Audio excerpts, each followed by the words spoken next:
నమస్కారం, సుఖీభవకు స్వాగతం. ఈ రోజు సుఖీభవలో అమ్మాయిల్లో అకాల యవ్వనం, వాంతి కూడా ఓ జబ్బేనా, ఆరోగ్యానికి మూడంచెల వ్యాయామం, పొట్టలో క్యాన్సర్లను పసిగట్టేదెలా, ఇంకా హెల్త్ టిప్. పసితనపు ఛాయలు వీడకుండానే ఇవాళ చాలా మంది చిన్నారుల్లో ఋతుచక్రం మొదలైపోతుంది. నిండా 8 ఏళ్లైనా నిండక మునిపే చిట్టి తల్లులు స్త్రీమూర్తులుగా మారిపోతున్నారు. చిత్రమైన ఈ పరిస్థితికి గాడి తప్పిన ఆహారపు అలవాట్లు, చిరుతిళ్ళు మొదలుకుని శరీరంలో హార్మోన్ల లోపాల వరకు చాలా కారణాలే కనిపిస్తాయని చెబుతారు డాక్టర్లు.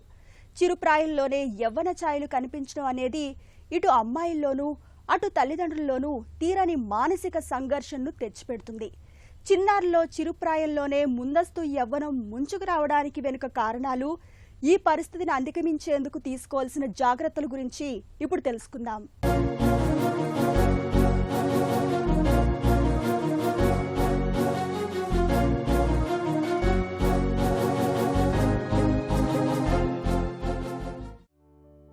అమ్మాయిల్లో ఋతుచక్రం మొదలవటం అనేది ఒకప్పుడు ఏ 12-13 ఏళ్లకో జరిగేది. అమ్మాయి పెద్ద మనిషి కావటం అనేది చాలా వరకు అమ్మమ్మల అనువంశికతపై ఆధారపడి ఉండేది. ఇది ఒకప్పటి సంగతి. కానీ ఇవాళ 8 ఏళ్లలోపే చాలామంది చిన్నారుల్లో యవ్వన ఛాయలు మొదలైపోతున్నాయి. ఇందుకు ఎప్పటికప్పుడు వేగంగా మారిపోతున్న జీవన శైలితో పాటు ఒక తీరు తెన్ను లేని ఆహారపు అలవాట్లు, జంక్ ఫుడ్, తీవ్రమైన మానసిక ఒత్తిళ్లు ఇవన్నీ ప్రధానమైన కారణాలే. అయితే వీటితో పాటు మెదడు, వెన్నెముక, అండాశయాల్లో నీటి కణుతులు ఉన్నప్పుడు జన్యుపరమైన కారణాలతోనూ అడ్రినల్, పిట్యూటరీ గ్రంథులు, అండాశయాల్లో లోపాల వల్ల, హైపోథైరాయిడిజం వల్ల కూడా ఋతుచక్రం ముందే వచ్చేయవచ్చు. సెక్స్ హార్మోనుగా పరిగణించే ఈస్ట్రోజన్, టెస్టోస్టిరాన్లను కొన్ని సమస్యలకు మాత్రల రూపంలో తీసుకోవటం వల్ల కూడా ముందే ఋతుక్రమం వచ్చే అవకాశాలు పెరుగుతాయని చెబుతారు డాక్టర్లు. ప్రికాషన్స్ ప్యూబర్టీ అంటామండి. అంటే పిల్లలు ముందరగానే మెచ్యూర్ అవ్వడము. జనరల్గా ఇంతకు ముందర 12 ఇయర్స్కి 13 ఇయర్స్కి మెచ్యూర్ అయ్యేవాళ్ళు మన చిన్న ఏజ్లోని. కాకపోతే ప్రజెంట్ పిల్లలు 8 ఇయర్స్ నుంచి పేరెంట్స్ తీసుకొస్తున్నారు. జనరల్గా మనం చెప్పేది ఏంటంటే బిఫోర్ 9.5 ఇయర్స్ పీరియడ్స్ స్టార్ట్ అయినా వాళ్ళకి ఫిజియలాజికల్ చేంజెస్ అంటే breast development, pubic hair before 8 years start అయినా దాన్ని ముందరగానే ప్యూబర్టల్ చేంజెస్ వచ్చినట్టు చెప్తాము. దీనికి జనరల్గా రీజన్స్ అంటూ స్పెసిఫిక్గా ఉండవు, ఇడియోపతిక్ అంటాము. కాకపోతే వీటికి కాజ్ చేసే రీజన్స్ ఏంటి అంటే genetics, food habits. Present childhood obesity అనేది చాలా ఎక్కువగా ఉంటుంది. సో ఆ చైల్డ్హుడ్ ఒబేసిటీలో లెప్టిన్ అనే జీన్ వలన వాళ్ళకి ముందరగా పీరియడ్స్ స్టార్ట్ అయ్యేవి, ప్రికాషన్స్ ప్యూబర్టీ చేంజెస్ స్టార్ట్ అవుతున్నాయి. దానివల్ల మెయిన్ ప్రాబ్లం ఏంటంటే వాళ్ళకి ఇంకా సైకలాజికల్ డెవలప్మెంట్ ఉండదు. పిల్లలు భయపడతా ఉంటారు, పేరెంట్స్ భయపడతా ఉంటారు. జనరల్ వాళ్ళకి చెప్పేది ఏంటంటే health awareness. So first doctor advice తీసుకోండి, ఎందుకు వచ్చింది అనేది రూల్ అవుట్ చేసుకుంటాము. ఏదర్ చైల్డ్ ఒబేస్గా ఉన్నారా, జెనెటిక్ ప్రీడిస్పోజిషన్ అంటే మదర్స్కి ఏమైనా ఎర్లీగా వచ్చిందా, నెక్స్ట్ ఇంక వేరే causes like brain tumours, adrenal glands అవి చాలా రేర్. మోస్ట్ కామన్ థింగ్ అయితే మెయిన్గా చైల్డ్హుడ్ ఒబేసిటీ, జెనెటిక్స్. అప్పుడు వాళ్ళకి మెడికల్ అడ్వైస్ తీసుకోవడం వల్ల 2 థింగ్స్. ఇప్పుడు గ్రోత్ స్పర్ట్ అంటే ఎదుగుదల అనేది ఎర్లీగా స్టార్ట్ అయ్యి బోన్ ఏజ్ కూడా ఎర్లీగా అంటే షార్ట్ స్టేచర్ తక్కువలో షార్ట్గానే వాళ్ళకి గ్రోత్ ఆగిపోతుంది. సో హెల్దీ డైట్ అంటే కార్బోహైడ్రేట్స్ డైట్స్ తగ్గించుకోవడం, ఇంకా కొన్ని హార్మోన్స్ లాంటివి కూడా ఇస్తాం. అంటే ఇవన్నీ హార్మోనల్ చేంజెస్ వలన వచ్చే చేంజెస్ కాబట్టి కొనెడోట్రోపిన్ రిలీజింగ్ హార్మోన్స్ లాంటివి ఇవ్వడం వలన టెంపరీగా అంటే పర్మనెంట్గా కాదు, టెంపరీగా హార్మోన్స్ని మనము కొన్ని రోజులు ఆపుతాం. దానివల్ల వాళ్ళకి యూజెస్ ఏంటంటే మెన్స్ట్రుయేషన్ కొన్ని రోజులు ఆగుతుంది, బ్రెస్ట్ డెవలప్మెంట్ కొంచెం తగ్గుతుంది, నెక్స్ట్ గ్రోత్ హైట్. వీళ్ళు 8 ఇయర్స్ 9 ఇయర్స్లో మెచ్యూర్ అయినప్పుడు తీసుకొస్తేనే వాళ్ళకి గ్రోత్ స్పర్ట్ నార్మల్గా వచ్చి నార్మల్ హైట్ వచ్చేలాగా చేస్తాం. ఈ మెడిసిన్స్ కూడా ఏంటంటే till natural age of menstruation అంటే 12-13 ఇయర్స్ వరకు ఇచ్చి అప్పుడు ఆపేస్తాము. సరైన వయసులో రజస్వల అయిన అమ్మాయిల్లో తగిన రీతిలో శారీరక మార్పులు చోటు చేసుకుంటాయి. కండరాలు, ఎముకల పటిష్టత కూడా చక్కగా ఉంటుంది. ఇవన్నీ భవిష్యత్తులో అమ్మాయిలు గర్భం ధరించటానికి, కాన్పు సజావుగా జరగటానికి ముందస్తుగా జరిగే ఏర్పాట్లు అని చెప్పుకోవచ్చు. అయితే 8 ఏళ్లలోపే రజస్వలం కావటం వల్ల ఈ శారీరక మార్పులన్నీ కూడా కుంటుపడతాయి. ఫలితంగా అవి భవిష్యత్తులో గర్భధారణ, కాన్పుల మీద గణనీయమైన ప్రభావాన్ని చూపిస్తాయి. చిన్న వయసులోనే ఋతుక్రమం మొదలైనప్పుడు లేదా అంతకన్నా ముందే ఆ లక్షణాలను గుర్తించడానికి డాక్టర్లు ముందుగా మణికట్టు ఎక్స్రే తీసి ఎముక వయసును గుర్తిస్తారు. ఎముకల ఎదుగుదల ఎంత వేగంగా ఉంది అన్న దాన్ని బట్టి హార్మోన్ల పనితీరుని తెలుసుకుంటారు. అలాగే రక్తం, థైరాయిడ్, గోనాడోట్రోఫిన్ హార్మోన్ పరీక్షల్ని చేస్తారు. మెదడులో లోపాల్ని తెలుసుకునేందుకు అవసరమైతే ఎంఆర్ఐ పరీక్ష కూడా చేస్తూ ఉంటారు. పేరెంట్స్ చాలా మంది భయపడతారు. భయపడాల్సింది ఏం లేదు. ఎవ్రీ 500 గర్ల్స్కి ఒక గర్ల్కి ప్రికాషన్స్ ప్యూబర్టీ చూస్తున్నాము. వాళ్ళని ఎడ్యుకేట్ చేయడము, స్కూల్ టీచర్స్కి చెప్పడము, ఇంకా హైజీనిక్ ఫ్యాక్టర్స్ గురించి పిల్లలకి చెప్పడము. పిల్లలు బయటకు వెళ్ళడం మానేస్తారు. అదేం లేదు నార్మల్ అని చెప్పడము, డాక్టర్ అడ్వైస్ తీసుకోవడము. ఎర్లీ ప్యూబర్టీలో చేంజెస్ కూడా ఎర్లీగా స్టార్ట్ అవుతాయండి. వాళ్ళకి ఇంకా చైల్డిష్గానే ఉంటారు. వాళ్ళకి బ్రెస్ట్ డెవలప్మెంట్, ప్యూబిక్ హెయిర్, ఇంకా మెన్స్ట్రుయేషన్ యాక్సెప్ట్ చేయడానికి చాలా కష్టంగా ఉంటుంది. పేరెంట్స్ వాళ్ళకి చెప్పాలి, పేరెంట్స్ సపోర్ట్ చేయాలి. చాలామంది పేరెంట్సే, మదర్సే ముందు భయపడతా హాస్పిటల్కి వస్తారు. Social awareness important. ఎందుకు ఇలా వస్తుంది, అట్లీస్ట్ ఇప్పుడు 2 గర్ల్ చిల్డ్రన్ ఉన్న వాళ్ళకి సెకండ్ చైల్డ్ అలా ఎఫెక్ట్ అవ్వకుండా కూడా చూసుకోవచ్చు ముందరగానే. వాళ్ళకి రెగ్యులర్ ఎక్సర్సైజెస్. ఇంకొకటి childhood obesities, junk foods, lack of exercise. రెగ్యులర్గా అట్లీస్ట్ 1 అవర్ పిల్లలకి ఎక్సర్సైజ్ ఉండేలాగా, స్పోర్ట్స్లో ఇన్వాల్వ్ అయ్యేలాగా చూసుకోవాలి. ఎస్పెషలీ 7-8 ఇయర్స్ అప్పుడు ఒబేసిటీ అనేది బోత్ గర్ల్స్ అండ్ బాయ్స్కి చాలా ప్రాబ్లమ్. ఊహ తెలియని వయసులో ఋతుక్రమం మొదలు కావటంతో చాలామంది అమ్మాయిలు భయపడతారు. రొమ్ముల పెరుగుదల, మొటిమలు రావటం, చేతుల కింద వెంట్రుకలు రావటం వంటివి అర్థం కాక అయోమయానికి గురవుతారు. తోటి వారితో పోల్చుకుని ఆత్మన్యూనతకు లోనవుతూ ఉంటారు. చివరికి అది ఒత్తిడికి దారితీసి డిప్రెషన్లోకి తీసుకెళ్తూ ఉంటుంది. ఈ సమయంలో తల్లి పాత్ర ఎంతో కీలకం. శరీర నిర్మాణం, ఋతుక్రమం రావటం గురించి అమ్మాయికి వివరించాలి. చిన్న వయసులో రజస్వల అయినప్పుడు పరీక్షలన్నీ చేశాక సమస్యను బట్టి చికిత్స ఉంటుంది. ఎలాంటి కారణం లేకుండా ఋతుక్రమం మొదలైందని తేలితే కొన్ని రకాల మాత్రలను సూచిస్తారు డాక్టర్లు. దీంతో ప్రతి నెల వచ్చే నెలసరి ఆగిపోతుంది. ఒకసారి సరైన వయసు వచ్చాక డాక్టర్ సలహాతో వాటిని మానేయవచ్చు. ఆ తర్వాత మళ్లీ మార్పులు మొదలవుతాయి.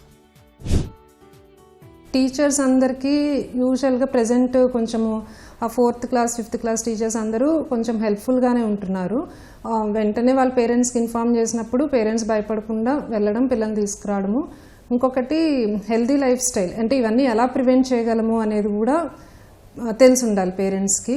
జెనెటిక్స్, ఒబేసిటీ, ఈడీసీస్ అంటే ఎక్స్పోజర్ టు సమ్ కెమికల్స్, ఇంకా కొన్ని క్రీమ్స్ వాళ్ళల్లో ఈస్ట్రోజన్స్ ఉండడము, కెమికల్స్లో పెస్టిసైడ్స్, ప్లాస్టిక్స్, ఇవన్నీ కూడా ప్రికాషన్స్ ప్యూబర్టీకి కాజ్ చేసే రీజన్స్లో కొన్ని మెయిన్గా చెప్తాము.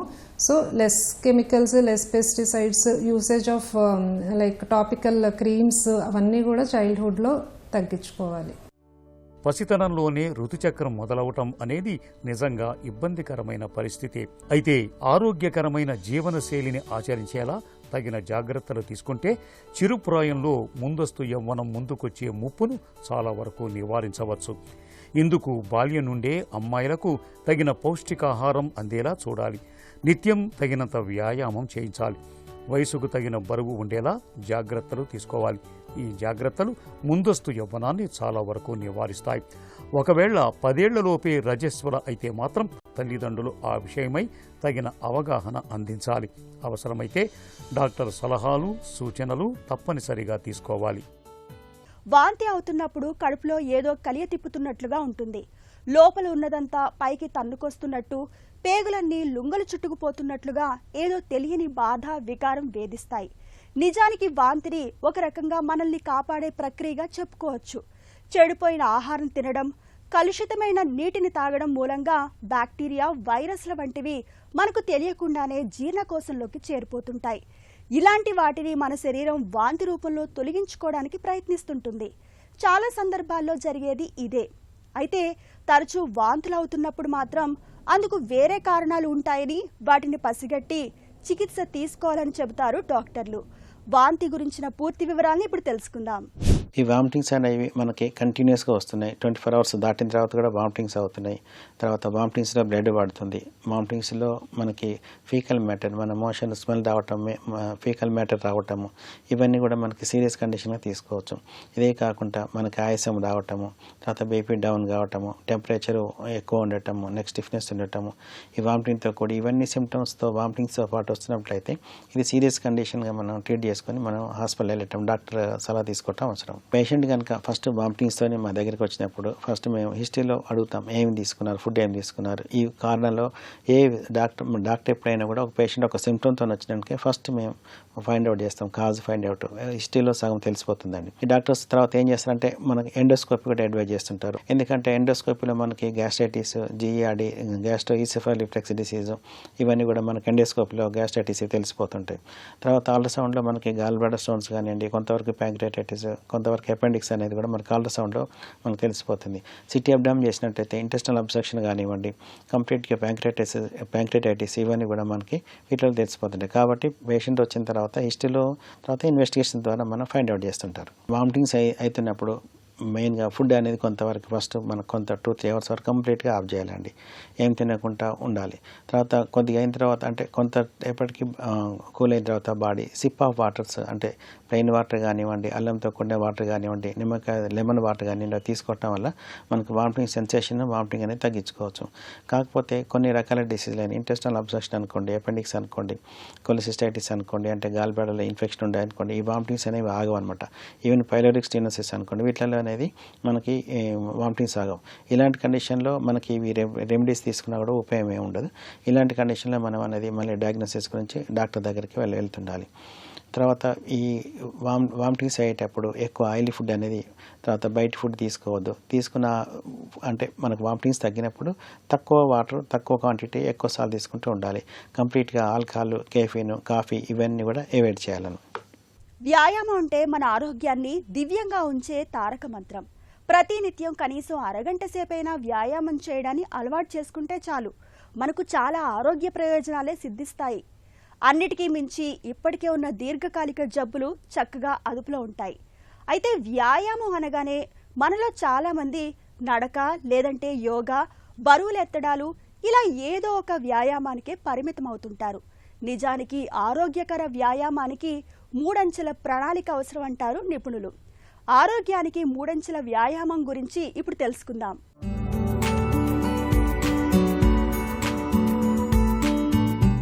వ్యాయామం ఏదైతేనేం అంతా ఒకటే కదా అని చాలా మంది భావిస్తుంటారు. నిజానికి వ్యాయామాల్లోనూ రకాలుంటాయి. అవి అందించే ప్రయోజనాలను బట్టి వీటిని ఎంచుకోవాల్సి ఉంటుంది. అన్నిటికన్నా మంచి సమతులమైన వ్యాయామ ప్రణాళిక ఏంటంటే నడక, బరువులెత్తటం, యోగా. ఇది 3 రకాల వ్యాయామాలతో కూడిన పద్ధతి. నడక, బరువులెత్తటం, యోగా, మనకు ఈ 3 ముఖ్యమే. నడక, జాగింగ్, సైకిల్ తొక్కటం, ఈత, టెన్నిస్ ఆడటం వంటి కార్డియో వ్యాయామాలు గుండె, ఊపిరితిత్తులను బలోపేతం చేస్తాయి. బరువులు ఎత్తటం వల్ల కండరాలు వృద్ధి చెందుతాయి, ఎముకలు బలంగా ఉంటాయి. ఇది శరీరం స్థిరంగా ఉండటానికి, అవయవాల సమన్వయానికి తోడ్పడుతుంది. ఇక యోగాతో శరీర కదలికలు మెరుగవుతాయి, గాయాల పాలయ్యే ముప్పు తగ్గుతుంది. ఒక మాదిరి తీవ్రతతో వ్యాయామం చేసినా మంచి ఫలితం కనిపిస్తుంది. శరీరం సహకరిస్తే ఇంకాస్త తీవ్రంగానూ చేయొచ్చు. రోజుకు కనీసం అరగంట సేపైనా వ్యాయామం చేయాలన్నది నిపుణుల సూచన. ఒకవేళ అంత సమయం లేకపోతే 15 నిమిషాల చొప్పున రోజులో 3 సార్లు చేసినా మంచిదే. గరిష్ట గుండె వేగంలో 50% నుంచి 80% వరకు గుండె కొట్టుకునేంత తీవ్రతతో వ్యాయామాలు చేయొచ్చు. వయసును 220 నుంచి తీసేసి గరిష్ట గుండె వేగాన్ని తెలుసుకోవచ్చు. ఉదాహరణకు 50 ఏళ్లు ఉన్నాయనుకోండి, 220 నుంచి 50 తీసేస్తే 170 వస్తుంది కదా. ఇది గరిష్ట గుండె వేగం అన్నమాట. ఇందులో 50% అంటే నిమిషానికి 85 సార్లు గుండె కొట్టుకునేంత తీవ్రంగా వ్యాయామం చేయొచ్చు. శరీర సామర్థ్యాన్ని బట్టి క్రమంగా పెంచుకోవచ్చు. ఇలా ప్రణాళికాబద్ధంగా వ్యాయామం చేయడాన్ని అలవాటు చేసుకుంటే మంచి ఆరోగ్య ప్రయోజనాల్ని పొందవచ్చు. గ్యాస్, ఎసిడిటీ బాధల్ని మనం చాలాసార్లు పెద్దగా పట్టించుకోం. ఏదో ఒక యాంటాసిడ్ మాత్రను వేసుకుని ఆపై మర్చిపోతుంటాం. అయితే ఇవే బాధలు దీర్ఘకాలికంగా కొనసాగితే, వీటికి తోడు తరచూ పొట్టలో నొప్పి, బరువు తగ్గడం, మలంలో రక్తం వంటి లక్షణాలు కనిపిస్తుంటే ఆలస్యం చేయకండి. ఎందుకంటే ఇలాంటి లక్షణాలు వెనుక ఒక్కోసారి ప్రమాదకరమైన క్యాన్సర్లు దాగి ఉండే అవకాశం ఉంది. పొట్టలో క్యాన్సర్ల గురించిన పూర్తి వివరాల్ని డాక్టర్ని అడిగి ఇప్పుడు తెలుసుకుందాం.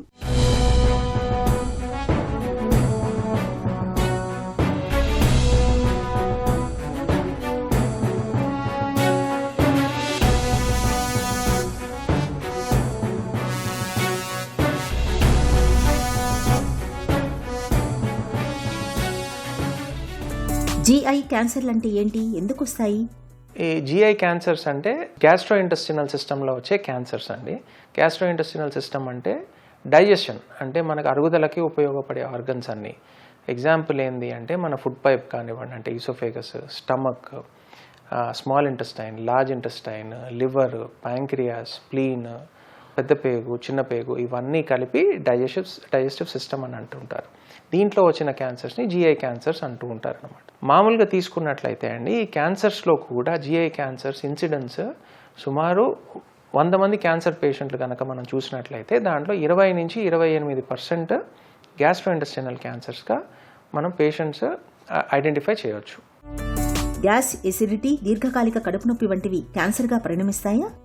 స్టమక్ పెయిన్ అనేది చాలా ఇంపార్టెంట్ సిమ్టమ్ అండి. మామూలుగా పొట్టనొప్పి వచ్చినప్పుడు మనం డాక్టర్ దగ్గరికి వెళ్ళడమో, లేకపోతే ఎసిడిటీ మెడికేషన్స్ తీసుకోవడము, అంటే గ్యాస్ మెడికేషన్స్ తీసుకోవడమో, స్కాన్ చేయించుకోవడమో ఇట్లాంటివి చేస్తూ ఉంటాం. 100 మందిలో 95 మందికి ఈ పొట్టనొప్పి అనేది తొందరగా తగ్గిపోతూ ఉంటుంది. ఒకవేళ తగ్గలేదు అంటే మాత్రము అండర్లయింగ్ క్యాన్సర్ ఉండేదానికి అవకాశాలు చాలా ఎక్కువగా ఉంటాయి.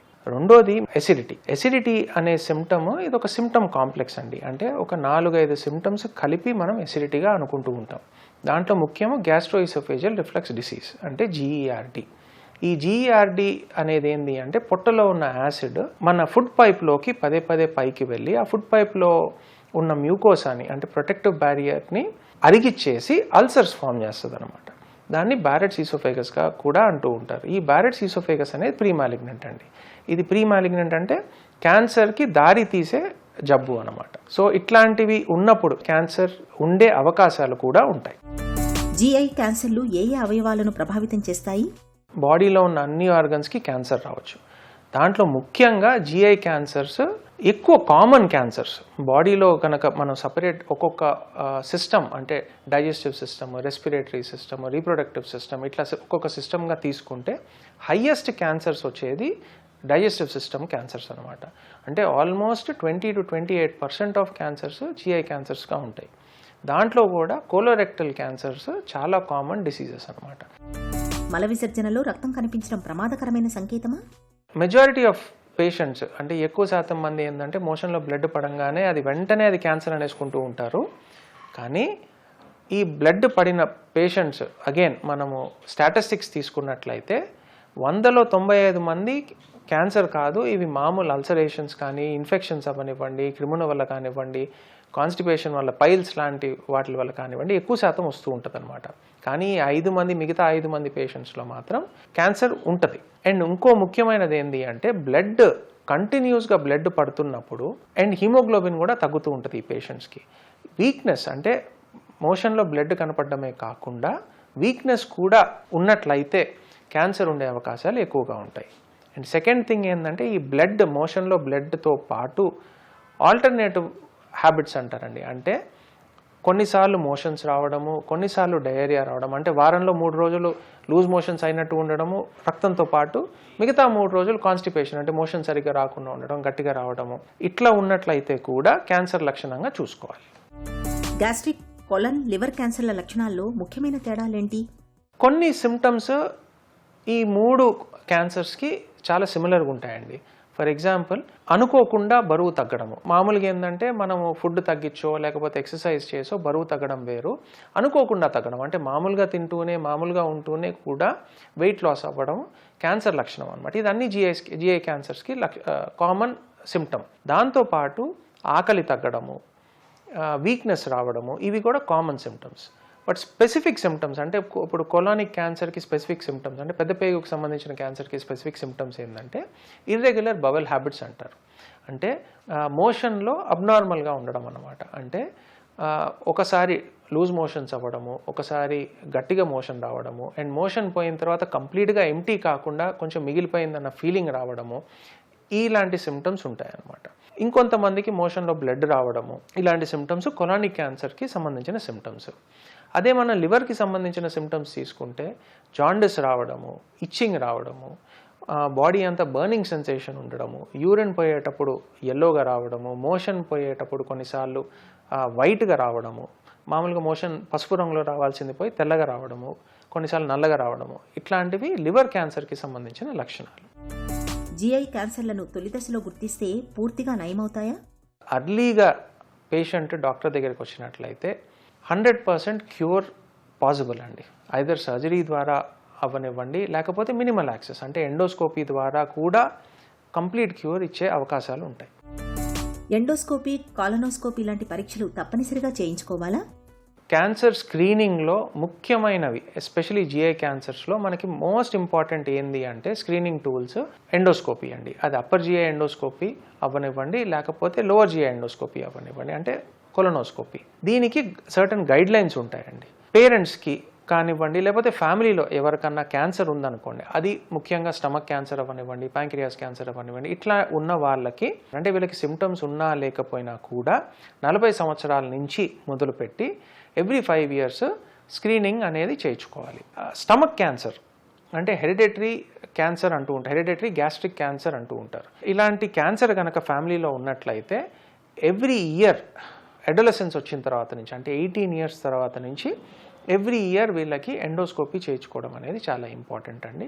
అండ్ అర్లీగా సిమ్టమ్స్ లేకపోయినా కూడా గ్యాస్ట్రెక్టమీ అంటే స్టమక్ తీసేసుకోవాలని కూడా సజెస్ట్ చేస్తూ ఉంటాం. అలానే సిమ్టమ్స్ ఉన్న వాళ్ళకి, ఇప్పుడు ఎసిడిటీ ఎక్కువ ఉన్న వాళ్ళకి, రిఫ్లక్స్ ఎక్కువ ఉన్న వాళ్ళకి, బ్లడ్ వామిటింగ్స్ అయ్యే వాళ్ళకి ఖచ్చితంగా ఎండోస్కోపీ అనేది ఆఫ్టర్ 45 years అనేది కంపల్సరీ అండి. దాని తర్వాత ఎవ్రీ 5 years చేయించుకుంటే మంచిది. కొలనోస్కోపీకి వచ్చినట్లయితే సేమ్ మళ్ళీ ఫ్యామిలీ హిస్టరీ ఉన్న వాళ్ళకైతే మాత్రం after 45 years every 5 years colonoscopy చేయించుకోవడం అనేది ఇట్ ఈస్ మ్యాండేటరీ అండి, ఖచ్చితంగా చేయించుకోవాలి. సిమ్టమ్స్ లేని వాళ్ళకి కూడా 50 years తర్వాత ఎవ్రీ 5 years కొలనోస్కోపీ చేయించుకోవడం మంచిది. ఈ కొలనోస్కోపీలో చేయించుకున్నప్పుడు కనుక పాలిప్స్ కానివ్వండి, చిన్న గడ్డలు కానివ్వండి, అల్సర్స్ కానీ ఏమైనా కనిపిస్తే దానికి తగ్గట్టు అంటే బయాప్సీ రిపోర్ట్ వచ్చే దాని ప్రకారము ఎవ్రీ 6 months కానివ్వండి, 1 year కానివ్వండి, మీ డాక్టర్ చెప్పిన దాని ప్రకారం ఖచ్చితంగా చేయించుకోవాలి. పొట్టలో కనిపించే క్యాన్సర్లతో చిక్కేంటంటే అవి పూర్తిగా ముదిరిపోయే వరకు బయటపడవు. దీంతో వాటిని గుర్తించేసరికి ఆలస్యమైపోతుంది. అనుమానిత లక్షణాలు కనిపిస్తున్నప్పుడు వెంటనే క్యాన్సర్ పరీక్షలు చేయించుకోవాలి. తొలి దశలో గుర్తిస్తే పొట్టలో క్యాన్సర్లను సులువుగానే జయించవచ్చు. ఇక ఈ రోజు కార్యక్రమాన్ని ముగించే ముందు ఒక చిన్న చిట్కా మీకోసం. అజీర్తి బాధలకు సొంటి అద్భుతమైన ఔషధం. సొంటి పొడిని నెయ్యితో కలిపి భోజనం మొదటి ముద్దతో తీసుకోండి. అజీర్తి బాధలు తగ్గడంతో పాటు కడుపు నొప్పి, పొట్టలో వేదన నుంచి మంచి ఉపశమనం లభిస్తుంది.